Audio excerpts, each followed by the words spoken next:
I'm very excited about the law of reflection. It's been powerful in my life, and I believe it can be in yours as well.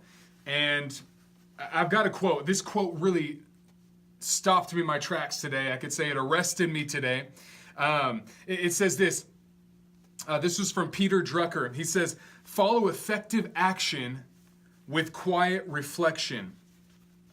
And from the quiet reflection will come even more effective action." This morning I was putting together a training, an outline for an upcoming training that I have, and I wrote a couple of questions for myself, and I was on my whiteboard, and I just began to go, and in about 10 minutes I had this whole 45-minute training cranked out. This upcoming training that I have in a few weeks. I've never taught this particular training before. This was brand new stuff, and it just gushed out of me in about 10 minutes, and it was amazing. It was powerful. It was awesome. I wasn't expecting it to be that smooth, that easy. And I sat down in my chair, and I went back to our training tonight, a separate training on what I was working on tonight, and I read that quote out of the 15 Invaluable Laws of Growth from Peter Drucker. Follow effective action with quiet reflection. I thought, man, I just had some really effective action just now.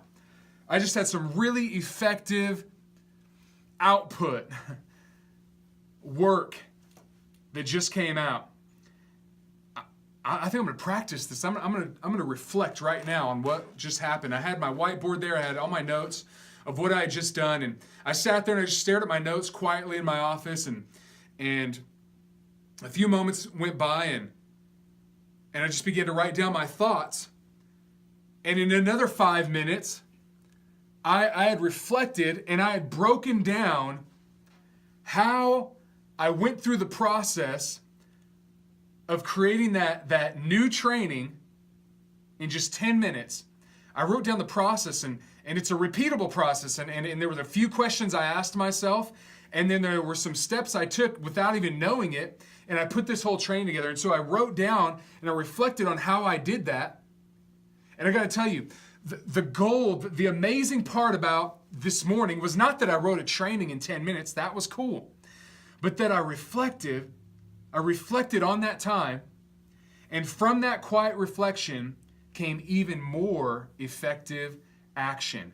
Now I have a repeatable process. And let me tell you, if you're in the training business, if you're in the content creation business, if it's your responsibility to create content for teachings and trainings, if you can produce a 45-minute training in 10 minutes, then you're in business. Are you with me? And here, the same is true for you. How could reflection help you in your business? How could reflection, taking time to reflect, help you in what you do? If you're having a productive morning, don't just move on to the next thing. Stop. I like to say this: let me slow you down so I can speed you up. Let me slow you down so we can really run. Write this down. Reflection turns experience into insight. Reflection turns experience into insight. There is power in pausing. There's power when we pause. A couple points for here. Everyone needs a time and a place to pause. Everyone needs a time and a place to pause. I've had a time and a place to pause for years now, to stop. And for me, it's in the morning. I've shared that with you in other calls. But a time and a place where I can just slow down, I can gather my thoughts, I can reflect, and for me, it's on the previous day. And I've made that a discipline in my life, and a daily discipline, and something that I do regularly. But it hadn't become intuitive to me. It was something that I did. It was something that I took time out to do. But it wasn't something that I stopped my day to do until this morning, until today. I got to tell you, I'm fired up. I'm excited about reflection because I have just experienced the power of reflection once again, and in a brand new way. This is dynamic. This is ever changing. This is something you can grow in. Reflection can become intuitive to you. Oh, this is good stuff.